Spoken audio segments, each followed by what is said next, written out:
Hello दोस्तों, स्वागत है आप सभी का समसामयिक घटना चक्र के इस ऑनलाइन प्लेटफॉर्म पर। मैं मोहित यादव आप सभी के बीच हाजिर हूँ। आज हम लोग बात करेंगे एक नए दिन के करंट अफेयर 11 फरवरी 2025 के महत्वपूर्ण करंट अफेयर जो आपके पत्र पत्रिकाओं में रहे, उन सभी पर आज अपने इस वीडियो में लोग विस्तार से चर्चा करेंगे। जो भी आपके परीक्षा के दृष्टिकोण से महत्वपूर्ण पॉइंट्स है उन सब पर यहाँ पर हम चर्चा करेंगे। और ये वीडियो बहुत महत्वपूर्ण वीडियो होता है। डेली शाम को 7:30 बजे ये वीडियो आपको मिल जाता है। यहाँ पर हम लोग प्रीलिम्स के फैक्ट भी आपको मिल जाएंगे और मेंस से रिलेटेड कुछ महत्वपूर्ण डाटा जो होते हैं वो भी आपको यहाँ पर मिल जाएंगे, जो आप अपने मुख्य परीक्षा में वैल्यू एडिड मटेरियल की तरह यूज कर सकते हैं। तो ये जो वीडियो होता है विभिन्न पत्र पत्रिकाओं जिनमें Dainik Jagran, the Hindu, Indian Express, ANI और डीडी न्यूज, पीआईबी इत्यादि की महत्वपूर्ण खबरों को संकलित किया जाता है। और इस वीडियो का अगर आप पीडीएफ प्राप्त करना चाहते हैं तो आप हमारे ऐप पर विजिट कर सकते हैं। हमारे ऐप के माध्यम से आपको इस वीडियो की पीडीएफ फाइल मिल जाएगी, वहां पर आप ऐप पर जाकर उसको पढ़ सकते हैं। ठीक है। और जो ऐप पर जब आप जाएंगे तो वीडियोस का जो सेक्शन है, वीडियोस के सेक्शन में आप जाएंगे, वहां से आप जब वीडियोस के सेक्शन में जाएंगे सबसे ऊपर आपको करंट अफेयर फरवरी का जो फोल्डर है वो मिल जाएगा। वहां पर जब आप क्लिक करेंगे तो वहां पर आप इसके पीडीएफ को एक्सेस कर सकते हैं। तो आइए स्टार्ट करते हैं। सबसे पहले देखते हैं महत्वपूर्ण दिवस। देखिए, कल दिवस था वर्ल्ड पल्सेस डे और ये स्लाइड वहां पर नहीं लग पाई थी किसी कारणवश, तो इस वजह से सबसे पहले यहीं से स्टार्ट करते हैं कि जो 10 फरवरी का दिन होता है किस रूप में मनाया जाता है। तो विश्व दलहन दिवस के रूप में मनाया जाता है, वर्ल्ड पल्सेस डे के रूप में मनाया जाता है। और थीम क्या है, थीम क्या था 2025 का? 2025 में जो विश्व दलहन दिवस था इसका थीम क्या था? थीम था pulses bringing diversity to agri food system. ठीक है, pulses bringing diversity to agri food systems इसका थीम था। और यह थीम आपके परीक्षा के दृष्टिकोण से बहुत महत्वपूर्ण है, इसको याद रखिएगा। अगला दिवस कौन सा है? 11 फरवरी की बात कर रहे हैं, यहां पर हम आज की बात कर रहे हैं। जो 11 फरवरी का दिन है, अब 11 फरवरी के दिन को किस रूप में सेलिब्रेट किया जाता है? तो international day of women and girls in science. ठीक है, international day of women and girls in science के रूप में सेलिब्रेट किया जाता है जो 11 फरवरी का दिन होता है विश्व स्तर पर। और इसका थीम क्या है? यहाँ पर थीम लिखा हुआ है, थीम 2025 का थीम क्या है? परीक्षा में आपसे पूछ ले 2025 international day of women and girls in science का थीम क्या था? तो unpacking stem carriers, her voice in science. ठीक है, ये इसका थीम है और थीम याद रखिएगा आपके परीक्षा के दृष्टिकोण से। देखिए, जब कोई परीक्षा के दृष्टिकोण से दिवस पूछा जाता है तो दो चीजें इंपॉर्टेंट होती है, एक तो कब सेलिब्रेट किया जाता है और उसका थीम क्या है। ठीक है, तो थीम आप देख लीजिए और साथ ही साथ किस रूप में मनाया जाता है ये भी आप देख लीजिए। 11 फरवरी का दिन एक अन्य दिवस भी इस दिन मनाया जाता है, यूनानी दिवस। ठीक है, हकीम अजमल खान की जयंती होती है इस दिन, तो 11 फरवरी को यूनानी दिवस के रूप में सेलिब्रेट किया जाता है। 11 फरवरी का दिन यूनानी दिवस के रूप में मनाया जाता है, हकीम अजमल खान की जयंती होती है इस दिन। और इसका थीम क्या था इस बार का? तो innovation in Unani medicine for integrative health solution, इसका थीम है। यहां पर देखें आप, तो innovation in Unani medicine for integrative health solution a way forward, इसका थीम है। ये थीम याद रखिएगा और थीम आपके परीक्षा के दृष्टिकोण से महत्वपूर्ण है। ठीक है, थीम आपके परीक्षा के दृष्टिकोण से महत्वपूर्ण है। 2025 विश्व यूनानी दिवस का थीम क्या था और कब मनाया जाता है? 11 फरवरी, थीम याद रखिए। ठीक है, तो यहाँ पर हमने थीम के बारे में बात कर लिया। अब हम बात करते हैं अपनी खबरों के बारे में जो आपकी परीक्षा के दृष्टिकोण से इंपॉर्टेंट है। यहाँ पर देखें तो ये आकाशवाणी की खबर है और आकाशवाणी में ये खबर प्रकाशित हुआ था। क्या था खबर? रोमानिया के राष्ट्रपति का इस्तीफा। रोमानिया के जो राष्ट्रपति हैं उन्होंने इस्तीफा दे दिया है। और यहाँ पर बात करें तो रोमानिया के राष्ट्रपति क्लास इयोहानिस, क्या नाम है इनका? क्लास इयोहानिस इनका नाम है। इन्होंने विपक्षी दलों के बढ़ते दबाव के बाद अपना पद से इस्तीफा दे दिया। विपक्षी दलों का इन पर दबाव बढ़ रहा था, इसी कारण से इस्तीफा दे दिया। उन्होंने ये फैसला 2 महीने पहले सर्वोच्च अदालत के राष्ट्रपति चुनाव प्रक्रिया के रद्द करने के आदेश के बाद लिया है। ठीक है, यानी 2 महीने पहले जो रोमानिया की सर्वोच्च अदालत है उसने कहा था कि राष्ट्रपति चुनाव जो है उसको रद्द कर दिया जाए। ठीक है, राष्ट्रपति चुनाव को रद्द करने का फैसला सुप्रीम कोर्ट ने वहां के सुनाया था और उसके बाद अब इन्होंने फैसला लिया कि अपने पद से इस्तीफा दे देंगे। अगर हम बात करें यहाँ पर तो क्लास इयोहानिस जो है ये 2014 से राष्ट्रपति पद संभाल रहे, रोमानिया के राष्ट्रपति हैं 2014 से। उन्होंने 2 बार 5 साल का कार्यकाल पूरा किया है, लेकिन दिसंबर में संवैधानिक न्यायालय के दूसरे चरण में मतदान, जो संवैधानिक न्यायालय है कि दूसरे चरण में मतदान के 2 दिन पहले राष्ट्रपति चुनाव रद्द करने के बाद उनका कार्यकाल दिसंबर तक बढ़ा दिया गया था। मतलब उनका कार्यकाल जो था उसको एक्सटेंड कर दिया गया था और जो राष्ट्रपति चुनाव था उसको रद्द कर दिया गया था। तो ये अभी फरवरी तक अपनी डेट, मतलब जो पद था उसको संभाले हुए थे, दिसंबर तक इनका डेट बढ़ाया गया था, लेकिन 1 महीना इन्होंने और अपने तरफ से ही राष्ट्रपति पद छोड़ा नहीं था। अब इन्होंने क्या किया है? अपने पद से इस्तीफा दे दिया है। तो इनका नाम याद रखना। और रोमानिया के बारे में देखिए, हमारा पीसीएस घटना चक्र पीसीएस के नाम से एक अलग चैनल है, वहां पर हम लोग जो भी प्लेसेस इन न्यूज होते हैं उन सबको विस्तार से चर्चा करेंगे किन किन खबरों के कारण जो करंट अफेयर में कोई प्लेस आ जाता है, कोई देश आ जाता है, तो उसके बारे में हम लोग विस्तार से वहां पर चर्चा करेंगे। तो यहाँ पर जो महत्वपूर्ण खबरें होंगी वो आती रहेंगी डेली की डेली, और साथ ही साथ कुछ इनोवेटिव, कुछ नए तरीके से हम लोग घटना चक्र पीसीएस चैनल पर भी लगातार मिलते रहेंगे। ठीक है, तो यहाँ पर पहली खबर हमने देख ली। अगली खबर क्या है, लिम्फेटिक फाइलेरियासिस उन्मूलन अभियान, इसको आप हाथी पांव के नाम से भी जानते हैं। ये लिम्फेटिक फाइलेरियासिस जो रोग होता है, इसको हाथी पांव रोग के नाम से भी जाना जाता है। अब इससे संबंधित जो खबर है यह आकाशवाणी में प्रकाशित हुई थी। आइए जानते हैं क्या है महत्वपूर्ण खबर। तो स्वास्थ्य एवं परिवार कल्याण मंत्री जेपी नड्डा ने वीडियो कॉन्फ्रेंसिंग के माध्यम से 10 फरवरी 2025 को लिम्फेटिक फाइलेरियासिस उन्मूलन के लिए वार्षिक राष्ट्रव्यापी सामूहिक औषधि प्रशासन अभियान का शुभारंभ किया है। ठीक है, तो ये शुभारंभ जो है एक अभियान लिम्फेटिक फाइलेरियासिस उन्मूलन के लिए अभियान के शुभारंभ किसके द्वारा किया गया, ये इंपॉर्टेंट हो जाता है। नाम याद रखिएगा, जेपी नड्डा के द्वारा किया गया है, और जेपी नड्डा स्वास्थ्य एवं परिवार कल्याण मंत्री हैं। और इसका जो अभियान है, अभियान कब से स्टार्ट किया गया, तो 10 फरवरी 2025 से इसको स्टार्ट किया गया था। डेट याद रखना कि कब से स्टार्ट किया गया, तो डेट याद रखना 10 फरवरी 2025 से इसको स्टार्ट किया गया। यहाँ सरकार का एक लक्ष्य है, जो हाथी पांव बीमारी है, हाथी पांव बीमारी को खत्म करने का सरकार के द्वारा लक्ष्य निर्धारित किया गया है।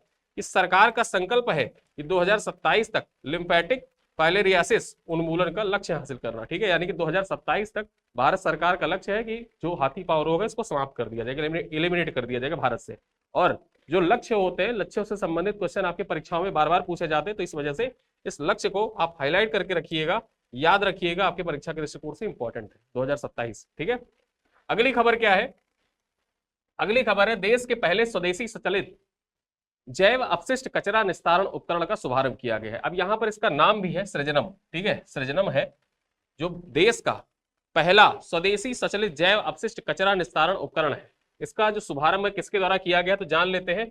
केंद्रीय मंत्री डॉक्टर जितेंद्र सिंह ने 10 फरवरी को नई दिल्ली के अखिल भारतीय आयुर्विज्ञान संस्थान, यानी कि जो नई दिल्ली का एम्स है, वहां पर इसका शुभारंभ किया है। यहां पर देश के पहले स्वदेशी स्वचालित जैव अपशिष्ट कचरा निस्तारण उपकरण, जिसका नाम क्या है, सृजनम नाम है। क्या नाम है, सृजनम। परीक्षा में पूछ सकता है कि हाल ही में चर्चा में रहा सृजनम क्या है, तो ये देश का पहला स्वचालित जैव अपशिष्ट कचरा निस्तारण उपकरण है, ये आप याद रखिएगा। इसका उद्घाटन किसके द्वारा किया गया है, तो केंद्रीय मंत्री जितेंद्र सिंह के द्वारा इसका उद्घाटन किया गया। कहां पर इसका उद्घाटन किया गया है, तो इसका उद्घाटन एम्स नई दिल्ली में इसका उद्घाटन किया गया है। ठीक है, इतने पॉइंट याद रखना।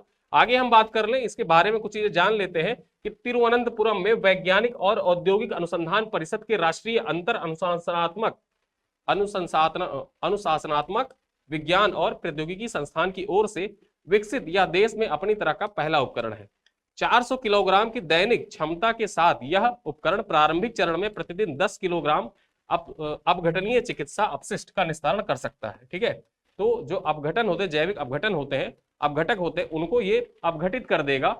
जो उपकरण है, अपशिष्ट उपकरण, जैव अपशिष्ट उपकरण है, कचरा निस्तारण के लिए इसका प्रयोग किया जाएगा। उसका नाम याद रखना, सृजनम इसका नाम है। आपके परीक्षा के दृष्टिकोण से सृजनम बहुत महत्वपूर्ण हो जाता है। ठीक है, उद्घाटन किसके द्वारा किया गया है, तो जितेंद्र सिंह के द्वारा इसका उद्घाटन किया गया है। आगे हम बात करें, केंद्रीय भूजल बोर्ड की पहली बार पुनर्गठन का फैसला लिया गया। जो केंद्रीय भूजल बोर्ड है, तो पहली बार इसके पुनर्गठन का फैसला लिया गया है। जब से इसका गठन किया गया उसके बाद देखा जाए तो पहली बार इसका पुनर्गठन किया जा रहा है, और इससे संबंधित जो महत्वपूर्ण पॉइंट्स हैं उन पर चर्चा करते हैं। तो जल शक्ति मंत्रालय द्वारा केंद्रीय भूजल बोर्ड के पहली बार पुनर्गठन करने का फैसला लिया गया है। 1970 में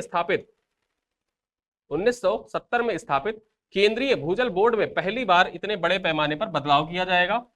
भूजल प्रबंधन की तकनीकी और वैज्ञानिक रूप से अधिक समृद्ध बनाने के उद्देश्य से यह बदलाव किया जा रहा है। जो बदलाव किए जाएंगे ये बेसिकली अगर जो देखा जाए तो तकनीकी रूप से जो भूजल प्रबंधन है उसको और उन्नत बनाने के लिए तथा वैज्ञानिक बनाने के लिए ये बदलाव किए जा रहे हैं, इसका पुनर्गठन किया जा रहा है। ठीक है, आगे हम बात कर ले तो केंद्रीय भूजल बोर्ड भूजल खोज, निगरानी, आकलन व प्रबंधन में महत्वपूर्ण भूमिका निभाता है। जो केंद्रीय भूजल बोर्ड है इसका बेसिकली काम क्या होता है, तो ये जो भूजल की खोज होती है, भूजल की खोज करना, उसकी निगरानी करना, आकलन करना तथा उनका प्रबंधन करना, जो भूजल होता है भूजल का प्रबंधन करना इत्यादि जो केंद्रीय भूजल बोर्ड होता है इसका मुख्य कार्य होता है। ठीक है, तो यहाँ पर आप देख सकते हैं अब केंद्रीय भूजल बोर्ड का पहली बार पुनर्गठन किया जाएगा, मतलब व्यापक तरीके से इसका पुनर्गठन किया जाएगा। तो ये थी महत्वपूर्ण खबर केंद्रीय भूजल बोर्ड के बारे में।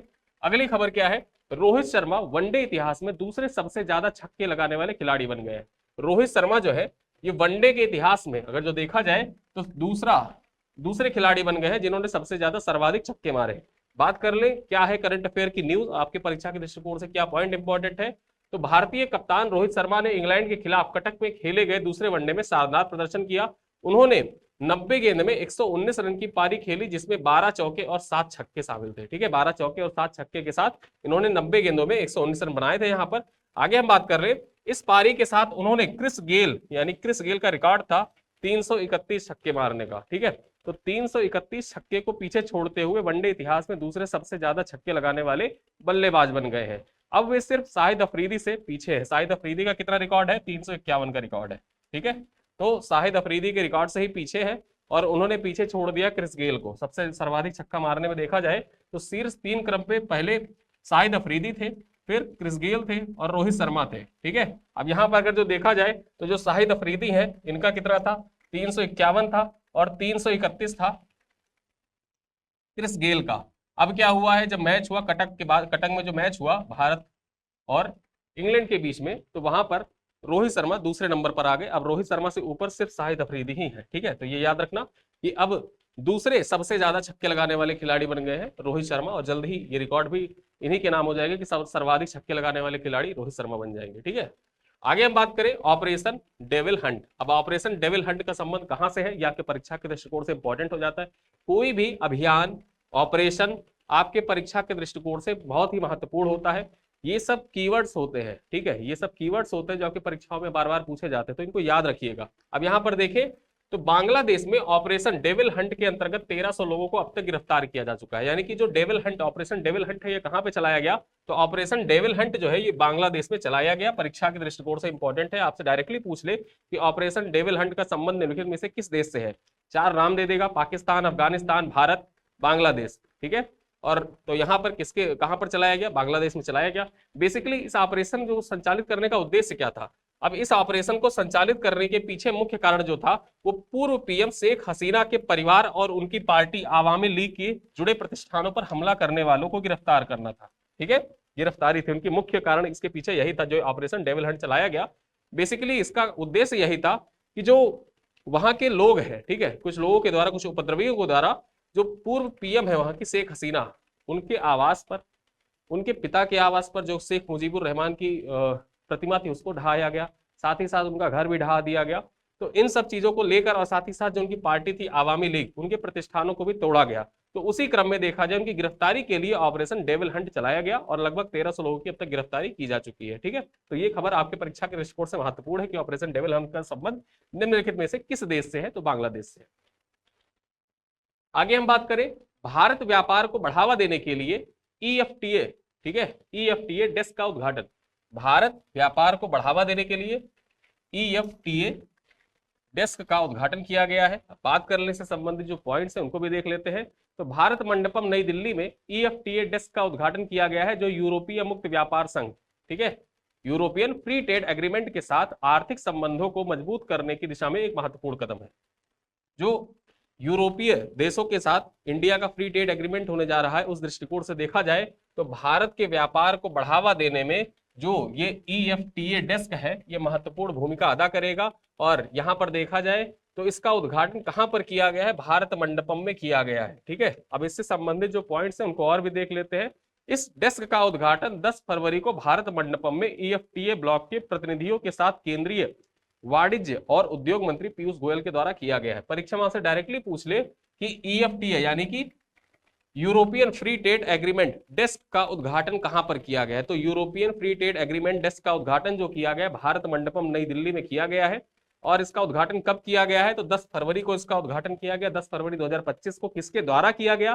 तो यहाँ पर पीयूष गोयल के द्वारा इसका उद्घाटन किया गया। और पीयूष गोयल के साथ में जो देखा जाए तो EFTA के जो ब्लॉक, EFTA ब्लॉक है उसके जो प्रमुख प्रतिनिधि थे, उन प्रतिनिधियों के साथ मिलकर पीयूष गोयल के द्वारा इसका उद्घाटन किया गया है। आगे बात कर ले, जो ये EFTA पहल है, ये पहल 10 मार्च 2024 को हस्ताक्षरित EFTA व्यापार एवं आर्थिक भागीदारी समझौते के अनुरूप ही स्थापित किया गया। जो डेस्क स्थापित किया गया है ये EFTA व्यापार एवं आर्थिक भागीदारी समझौते के अनुरूप स्थापित किया गया है। ये भारत और 4 EFTA देशों, जिनमें कौन कौन सा देश शामिल है? स्विट्जरलैंड, नॉर्वे, आइसलैंड और लिंचेस्टाइन के बीच व्यापार, निवेश और व्यावसायिक सहयोग को सुविधाजनक बनाने के लिए एक मंच के रूप में कार्य करेगा। जो ये EFTA डेस्क है ये इन 4 देशों के बीच में देखा जाए तो व्यापार निवेश को सुविधाजनक बनाने के दृष्टिकोण से भारत और इन देशों के बीच में एक साझा मंच के रूप में कार्य करता रहेगा। और ये आपके परीक्षा के दृष्टिकोण से ये डेस्क इंपॉर्टेंट हो जाता है कि EFTA डेस्क का उद्घाटन कहां पर किया गया, भारत मंडपम में किसके द्वारा किया गया, कब किया गया, तो किसके द्वारा, पीयूष गोयल के द्वारा। कब किया गया, 10 फरवरी के दिन किया गया। महत्व क्या है इसका, तो 4 देश स्विट्जरलैंड, नॉर्वे, आइसलैंड और लिंकेनस्टाइन, जिसको आप लिंचेस्टाइन भी कहते हैं, तो इन चारों देशों के बीच में अगर जो देखा जाए तो व्यापार, सुविधा, निवेश इत्यादि को बढ़ावा देने के उद्देश्य से इसका उद्घाटन किया गया है। अगली खबर क्या है, अंतरराष्ट्रीय रामायण कॉन्क्लेव का आयोजन। जो अंतरराष्ट्रीय रामायण कॉन्क्लेव है इसका आयोजन किया गया है और इससे संबंधित जो महत्वपूर्ण पॉइंट्स है वो आपके परीक्षा के दृष्टिकोण से इंपॉर्टेंट है। साथ ही साथ ये खबर जो है ये आपके उत्तर प्रदेश स्पेशल के दृष्टिकोण से भी महत्वपूर्ण है। ठीक है, उत्तर प्रदेश स्पेशल की खबर है और ये आपके परीक्षा के लिए इंपॉर्टेंट हो जाता है। देखते हैं क्या खबर है। पर्यटन विभाग और अंतरराष्ट्रीय रामायण एवं वैदिक शोध संस्थान संस्कृति विभाग द्वारा 10 फरवरी 2025 को गोमती नगर के इंदिरा गांधी प्रतिष्ठान में अंतरराष्ट्रीय रामायण कॉन्क्लेव का भव्य आयोजन किया गया। ठीक है, तो सबसे पहले तो इंपॉर्टेंट ये हो जाता है कि इसका आयोजन कहां पर किया गया, गोमती नगर के इंदिरा गांधी प्रतिष्ठान में आयोजन किया गया। किसके द्वारा किया गया, तो पर्यटन विभाग और अंतरराष्ट्रीय रामायण शोध परिषद। एक सेकंड पे मिटा दो इसको, मैं हाइलाइटर का यूज करता हूँ ताकि कोई चीज ढके ना। कुछ लोगों का मैसेज आता है कि सर आप पेन चला देते हैं तो चीजें ढक जाती है, मैं थोड़ा पेन पतला कर लेता हूँ। देखिए, पर्यटन विभाग और अंतरराष्ट्रीय रामायण एवं वैदिक शोध संस्थान के द्वारा, ठीक है, वैदिक शोध संस्थान संस्कृति विभाग के द्वारा इसका आयोजन जो हुआ था 10 फरवरी 2025 को कहां पर, गोमती नगर के इंदिरा गांधी प्रतिष्ठान में आयोजित किया गया था अंतरराष्ट्रीय रामायण कॉन्क्लेव। ठीक है, और इसका जो उद्घाटन किया था, उद्घाटन किसके द्वारा किया गया था, तो उत्तर प्रदेश के संस्कृति एवं पर्यटन मंत्री जिनका नाम क्या है, जयवीर सिंह। क्या नाम है, जयवीर सिंह। और ये है जयवीर सिंह, जयवीर सिंह के द्वारा ही इसका उद्घाटन किया गया था। और ये नाम आपके परीक्षा के दृष्टिकोण से इंपॉर्टेंट हो जाता है। परीक्षा आपसे डायरेक्टली पूछ सकता है कि अंतरराष्ट्रीय रामायण कॉन्क्लेव का आयोजन कहां पर किया गया, लखनऊ में किया गया। उद्घाटन किसके द्वारा किया गया, जयवीर सिंह के द्वारा किया गया। और कब किया गया इसका उद्घाटन, तो 10 फरवरी को किया गया। किसके द्वारा आयोजित किया गया था, सारे पॉइंट्स यहाँ पर लिखे हुए हैं, आपके एग्जाम के लिए इंपॉर्टेंट है। अब यहाँ पर देखें, लंपी वायरस, ये अमर उजाला की खबर है और जो महत्वपूर्ण खबर आपके परीक्षा के लिए है, इंपॉर्टेंट हो जाता है ये। लंपी वायरस, भारत में बना विश्व का पहला टीका, भारत में बना विश्व का पहला टीका। लंपी वायरस डिजीज जो है ये पशुओं में बेसिकली अगर जो देखा जाए तो व्यापक तौर से गाय में होने वाली एक डिजीज थी जो पिछले 1 साल से चर्चा में रही थी।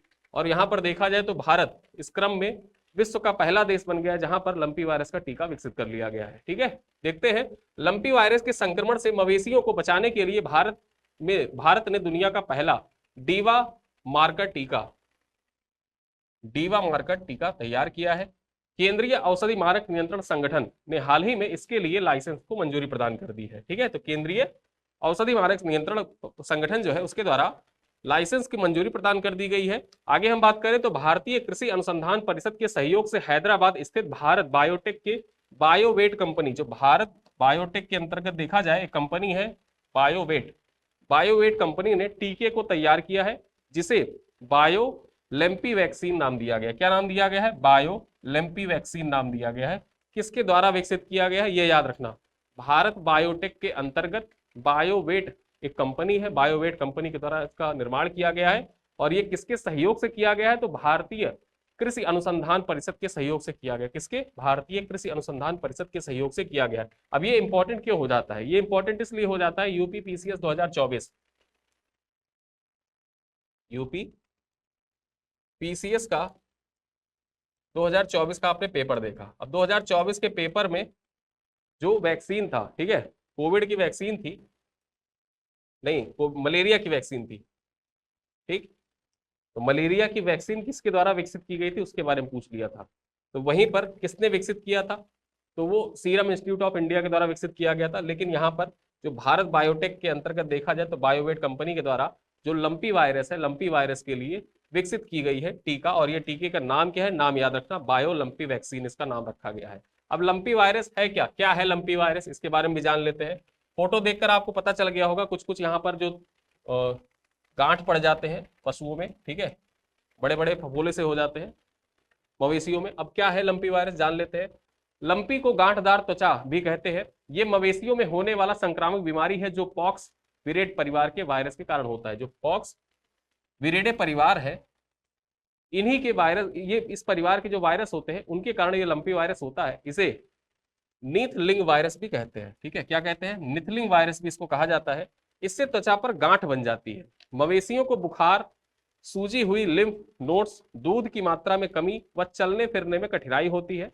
ये वायरस मच्छर, कीट और अन्य काटने वाले कीड़ों से फैलता है। जो मच्छर होते हैं, कीट होते हैं तथा अन्य काटने वाले कीड़े होते हैं, उनके द्वारा ये मवेशियों में फैलता है। और ये इससे क्या होता है, जो मवेशी होते हैं, मवेशी बहुत परेशान होते हैं, उनके लिम्फ नोड जो होते हैं उनमें सूजन आ जाती है, मवेशियों को बुखार आ जाता है, साथ ही साथ दूध की मात्रा भी कम हो जाती है और उनको चलने फिरने में बहुत समस्या उत्पन्न हो जाती है लंपी डिजीज के कारण। तो ये लंपी डिजीज संबंधित आपके परीक्षा के दृष्टिकोण में इंपॉर्टेंट है और इससे संबंधित क्वेश्चन आपके एग्जाम में पूछा जा सकता है। तो यहाँ पर इसके लिए दुनिया का पहला वैक्सीन भारत ने विकसित कर लिया है, तो इस वजह से आपके एग्जाम के लिए इंपॉर्टेंट हो जाता है। अगली खबर देखें तो ग्लोबल लाइब्रेरी समिट, यहाँ समिट लिख गया है, समिट होगा, ठीक है, ग्लोबल लाइब्रेरी समिट 2025। अब नई दिल्ली स्थित इंडिया इंटरनेशनल सेंटर में ग्लोबल लाइब्रेरी समिट 2025 का आयोजन किया गया। कहां पर किया गया? आपके परीक्षा के दृष्टिकोण से इंपॉर्टेंट है कि ग्लोबल लाइब्रेरी समिट का आयोजन कहां पर किया गया। तो ग्लोबल लाइब्रेरी समिट जो है 2025, इसका आयोजन नई दिल्ली स्थित इंडिया इंटरनेशनल सेंटर के इंडिया इंटरनेशनल सेंटर में ग्लोबल लाइब्रेरी समिट 2025 का आयोजन किया गया। इसका थीम क्या था? थीम आपके परीक्षा के दृष्टिकोण से इंपॉर्टेंट है, लाइब्रेरी डिप्लोमेसी, लाइब्रेरी सहायता के माध्यम से राष्ट्रों को एकजुट करना इसका थीम था। ये थीम याद रखिएगा, लाइब्रेरी डिप्लोमेसी, लाइब्रेरी की सहायता, लाइब्रेरी के माध्यम से राष्ट्रों को एकजुट करना इसका थीम था, इसी पर आधारित था ये ग्लोबल लाइब्रेरी समिट 2025। अब इसका आयोजन जो है, तो इसका आयोजन साउथ एशियन यूनिवर्सिटी और LSI एकेडमी एसोसिएशन जो बेंगलोर का है, LSI एकेडमी एसोसिएशन ये बेंगलोर का है, और साथ ही साथ जो साउथ एशियन यूनिवर्सिटी है, इन दोनों के द्वारा मिलकर ग्लोबल लाइब्रेरी समिट का आयोजन किया गया था। और इसकी अध्यक्षता किसके द्वारा की गई थी? तो इसकी अध्यक्षता साउथ एशियन यूनिवर्सिटी के अध्यक्ष जो है प्रोफेसर के अग्रवाल को, ठीक है, प्रोफेसर के अग्रवाल के द्वारा इसकी अध्यक्षता की गई थी। और इसी समिट के दौरान जो के अग्रवाल है, इनको लाइफ टाइम अचीवमेंट पुरस्कार से भी सम्मानित किया गया था। यानी कि ग्लोबल लाइब्रेरी समिट 2025 जो है, इसी दौरान देखा जाए जो के अग्रवाल है, एशियन साउथ एशियन यूनिवर्सिटी के अध्यक्ष है, इनको लाइफ टाइम अचीवमेंट पुरस्कार से सम्मानित किया गया था। थीम क्या था ये याद रखना, और ये कहां पर आयोजित किया गया था? ग्लोबल लाइब्रेरी समिट 2025, ठीक है, तो नई दिल्ली में आयोजित किया गया था, नई दिल्ली के इंडिया इंटरनेशनल सेंटर पर। आगे देखिए अगली खबर क्या है, महाराष्ट्र का पहला सौर पार्क, महाराष्ट्र का पहला सौर पार्क। इससे संबंधित जो महत्वपूर्ण पॉइंट देखिए, जब भी भारत का पहला, उत्तर प्रदेश का पहला, किसी राज्य का पहला या विश्व का पहला, ये सारी चीजें आती है तो आप पॉइंट्स आपके परीक्षा के दृष्टिकोण से इंपॉर्टेंट हो जाता है। यहाँ है महाराष्ट्र का पहला सौर पार्क। अब देखते हैं, महाराष्ट्र के सोलापुर जिले में 4200 एकड़ में 1.2 गीगावाट क्षमता की एक मेगा सौर ऊर्जा पार्क बनाया जा रहा है। अब इसके बारे में जो पॉइंट्स है वो भी देख लेते हैं। तो हजूर मल्टी प्रोजेक्ट्स लिमिटेड, ठीक है, महाराष्ट्र का पहला सौर पार्क विकसित करके हरित ऊर्जा क्रांति की अगुवाई कर रही है। जो ये विकसित किया जा रहा है ना, महाराष्ट्र का पहला सौर पार्क, ये किसके द्वारा विकसित किया जा रहा है? कंपनी का नाम याद रखना, हजूर मल्टी प्रोजेक्ट्स लिमिटेड, हजूर मल्टी प्रोजेक्ट्स लिमिटेड के द्वारा महाराष्ट्र का पहला सौर पार्क विकसित करके हरित ऊर्जा क्रांति की अगुवाई की जा रही है। जिसका नाम क्या रखा जाएगा? जो ये महाराष्ट्र का पहला सौर पार्क विकसित किया जा रहा है, इसका नाम किसके नाम पर रखा जाएगा? तो इसका नाम रखा जाएगा छत्रपति शिवाजी महाराज सौर ऊर्जा पार्क। क्या नाम रखा जाएगा? महाराज छत्रपति शिवाजी महाराज सौर ऊर्जा पार्क इसका नाम रखा जाएगा। किसके द्वारा विकसित किया जा रहा है? तो हजूर मल्टी प्रोजेक्ट्स लिमिटेड के द्वारा विकसित किया जा रहा है। इसकी क्षमता कितनी होगी? तो 1.2 गीगावाट इसकी क्षमता होगी। कहां पर विकसित किया जा रहा है? तो महाराष्ट्र के सोलापुर जिले में इसको विकसित किया जा रहा है। कितने एकड़ में? 4200 एकड़ में, ठीक है, पॉइंट्स याद रखना सारे। अगली खबर क्या है? अगली खबर है संयुक्त अभ्यास साइक्लोन 2025। अब संयुक्त अभ्यास साइक्लोन 2025 है, इससे संबंधित जो इंपॉर्टेंट पॉइंट्स हैं उन पे चर्चा कर लेते हैं। आपके परीक्षा के दृष्टिकोण से महत्वपूर्ण है, युद्ध अभ्यास से रिलेटेड क्वेश्चन 2024 यूपी पीसीएस में एक तरीके से भर भर के पूछे गए थे। अब यहाँ पर देखा जाए क्या क्या पॉइंट्स है आपके एग्जाम के लिए दृष्टिकोण से महत्वपूर्ण। तो भारत और मिस्र के बीच एक महत्वपूर्ण सैन्य सहयोग आज संयुक्त अभ्यास साइक्लोन 2025 के शुभारंभ के साथ शुरू हुआ है, ठीक है। अब यहाँ पर देखा जाए तो जो साइक्लोन 2025 है ये किसके किसके बीच होता है, ये आपके परीक्षा के दृष्टिकोण से महत्वपूर्ण है। तो भारत और मिस्र के बीच में, ठीक है, भारत और मिस्र के बीच में यह आयोजित किया जाता है। यह अभ्यास राजस्थान के महाजन फील्ड फायरिंग रेंज में आयोजित किया जा रहा है। कहां पर आयोजित किया जा रहा है ये याद रखना। तो ये जो अभ्यास है ये राजस्थान के महाजन फील्ड फायरिंग रेंज में इसका आयोजन किया जा रहा है और 14 दिनों तक ये चलेगा, मतलब 14 दिनों का अभ्यास है ये। आगे हम बात करें, इसका उद्देश्य दोनों देशों के बीच रक्षा सहयोग को मजबूत करना और विशेष बलों की अंतर संचालनीयता यानी कि इंटर ऑपरेबिलिटी जो है उसमें सुधार करना है। साथ ही साथ रेगिस्तानी परिस्थितियों में सैन्य अभियानों में दक्षता बढ़ाना है। दोनों देशों के बीच में अगर जो देखा जाए, जैसे राजस्थान है तो वो रेगिस्तानी एरिया है, और मिस्र का जो क्षेत्र है वहां जैसे पिरामिड वगैरह तो आप देखते हैं पिरामिड के आसपास का क्षेत्र वो रेगिस्तानी क्षेत्र है। तो उस तरीके से देखा जाए तो जो रेगिस्तानी परिस्थितियां हैं उन परिस्थितियों में दोनों देशों के बीच जो सैन्य अभियान है तो सैन्य अभियानों की दक्षता को हासिल करना इस साइक्लोन 2025 का मुख्य उद्देश्य है। अब यहाँ पर प्रतिभागी के बारे में बात कर ले कि पार्टिसिपेट किसने किसने किया, तो भारतीय दल की बात करें तो भारतीय दल में भारतीय सेना का प्रतिनिधित्व पैरासूट रेजिमेंट के जवान कर रहे हैं जो तेजी से तैनाती, एयरबॉर्न ऑपरेशनों और विशेष अभियानों में विशेषज्ञता रखते हैं। ठीक है, तो भारत के द्वारा भारत की ओर से कौन प्रतिभाग कर रहा है, तो भारत का प्रतिनिधित्व जो पैरासूट रेजिमेंट है उनके द्वारा किया जा रहा है। वहीं हम मिस्र दल की बात कर रहे हैं तो मिस्र की ओर से इजिप्शियन कमांडो, कौन, इजिप्शियन कमांडो स्क्वाड्रन और इजिप्शियन कमांडो स्क्वाड्रन, साथ ही साथ इजिप्शियन एयरबॉर्न प्लेटन, ये दोनों लोग प्रतिभाग कर रहे हैं जिन्होंने रेगिस्तानी युद्ध और आतंकवाद विरोधी अभियानों का गहरा अनुभव है। इन दोनों लोगों को देखा जाए, दोनों जो मिस्र की जो दोनों दल हैं इन दोनों दलों को रेगिस्तान के साथ साथ में आतंकवाद विरोधी जो वो होते हैं अभियान होते हैं, बहुत विस्तृत नॉलेज है इन लोगों को। ठीक है, तो यहाँ पर देखा जाए जो साइक्लोन 2025 अभ्यास है आपकी परीक्षा के दृष्टिकोण से इंपॉर्टेंट है, कहाँ आयोजित किया जा रहा है, किसके किसके बीच में होता है, ठीक है, किस उद्देश्य क्या है बेसिकली इसका, और जो प्रतिभाग करने वाले दल हैं उन दल के बारे में यहाँ चीजें लिखी हुई है। ये आपके परीक्षा के दृष्टिकोण से महत्वपूर्ण है, आप इसको एक बार सुन लीजिए और सुनने के बाद जब आप पीपीटी या पीडीएफ इसका पढ़ेंगे तो वहां पे आपको सारी चीजें एक साथ मिल जाएंगी। अब आइए, हमारा आज का जो स्लाइड था वो समाप्त होता है। आज के प्रश्न पूछते हैं, प्रश्न इसी स्लाइड पर आधारित है और इनका उत्तर आपको कमेंट बॉक्स में देना है। देखिए पहला प्रश्न क्या है, लिम्फेटिक फाइलेरियासिस उन्मूलन के लिए वार्षिक राष्ट्रव्यापी सामूहिक औषधि प्रशासन अभियान का शुभारंभ कब किया गया। ठीक है, जो ये अभियान है हाथी पांव डिजीज जो बेसिकली है उसके उन्मूलन के लिए जो अभियान राष्ट्रव्यापी अभियान संचालित किया गया वो कब किया गया, 5 जनवरी 2025, 10 फरवरी 2025, 15 मार्च 2025 या 20 अप्रैल 2025। नेक्स्ट क्वेश्चन है, भारत सरकार ने लिम्फेटिक फाइलेरियासिस उन्मूलन का लक्ष्य किस वर्ष तक प्राप्त करने का संकल्प लिया, मतलब किस साल तक भारत सरकार का लक्ष्य है कि जो हाथी पांव डिजीज है उसको खत्म कर दिया जाएगा, भारत से उसका उन्मूलन कर दिया जाएगा, 2025, 2026, 2027 या 2030। नेक्स्ट क्वेश्चन है क्वेश्चन नंबर 3, अंतरराष्ट्रीय रामायण कॉन्क्लेव 2025 का उद्घाटन किसके द्वारा किया गया। जो अंतरराष्ट्रीय रामायण कॉन्क्लेव 2025 है इसका उद्घाटन किसके द्वारा किया गया, प्रधानमंत्री नरेंद्र मोदी, मुख्यमंत्री योगी आदित्यनाथ, संस्कृति एवं पर्यटन मंत्री जयवीर सिंह या राष्ट्रपति द्रौपदी मुर्मू। ठीक है, अगला क्वेश्चन है, चौथा नंबर का क्वेश्चन है कि महाराष्ट्र का पहला सौर ऊर्जा पार्क कहां बनाया जा रहा है, नागपुर, पुणे, सोलापुर या नासिक। पांचवा क्वेश्चन है, महाराष्ट्र के पहले सौर ऊर्जा पार्क का नाम क्या है, जो महाराष्ट्र का पहला सौर ऊर्जा पार्क विकसित किया जा रहा है इसका नाम क्या है, महाराष्ट्र सोलर पार्क, छत्रपति शिवाजी महाराज सौर ऊर्जा park, Solapur green energy hub या मराठा सौर ऊर्जा केंद्र। ठीक है, तो यहाँ पर 5 प्रश्न पूछे गए हैं, इन 5 प्रश्न का उत्तर आपको कमेंट बॉक्स में देना है। वीडियो कैसा लगा कमेंट बॉक्स में बताइएगा, प्रश्नों का उत्तर जरूर लिखा करिए, जो प्रश्न होते हैं या आप प्रैक्टिस की तरह होते हैं, इन प्रश्नों की आप प्रैक्टिस करते रहिए साथ साथ में। ठीक है, और पीडीएफ अगर आप प्राप्त करना चाहते हैं तो मैंने आपको बताया आप हमारे या तो ऐप पर जाइए और या हमारे वेबसाइट पर जाइए। वेबसाइट पर जा रहे हैं तो वहां भी जो वीडियोस का सेक्शन है, ऐप पर भी जो वीडियोस का सेक्शन है, वीडियोस के सेक्शन पर जब आप क्लिक करेंगे तो सबसे पहले आपको फरवरी महीने का जो करंट अफेयर है, फरवरी महीने का करंट अफेयर आपको वहां पर सबसे पहले दिखेगा, और उस फरवरी महीने के करंट अफेयर पर जब आप क्लिक करेंगे तो क्लिक करने के बाद ठीक है जब वीडियोस का सेक्शन खुल जाएगा, एक तरफ वीडियो होगा और दूसरी तरफ पीडीएफ लगा होगा। अब यहाँ पर 1 फरवरी का यानी कि जो 1 फैब का वीडियो है वो डेमो के तौर पर लगा हुआ है और उसका पीडीएफ डेमो के तौर पर लगा हुआ है। उसके बाद जो नीचे लगे हुए सारे वीडियोस और सारे पीडीएफ, देखिए वीडियोस तो आपको यूट्यूब पर मिल जाते हैं, अगर आप पीडीएफ पढ़ना चाहते हैं तो आप हमारे ऐप पर विजिट कर सकते हैं और यहाँ पर आपको कुछ नॉमिनल फीस पे करना होगा और इसके लिए मात्र आपको 25 रुपए पे करने होंगे, और ये 25 भी आपको नहीं पे करना है। देखिए जो 25 रुपए मूल्य निर्धारित किया गया वो भी आपको नहीं पे करना है, यहाँ पर आपको 25% का ऑफ मिल जाएगा और सिर्फ 18 रुपए में आप पूरे महीने का जो पीडीएफ है, ठीक है, पूरे महीने का जो पीडीएफ है, आपको पीडीएफ मिल जाएगा पूरे महीने का। उसके साथ जब मंथ एंड होगा तो आपको एक कंप्लीट पीडीएफ मिल जाएगी, कंप्लीट पीडीएफ आपको मिल जाएगी। और साथ ही साथ में पूरे महीने के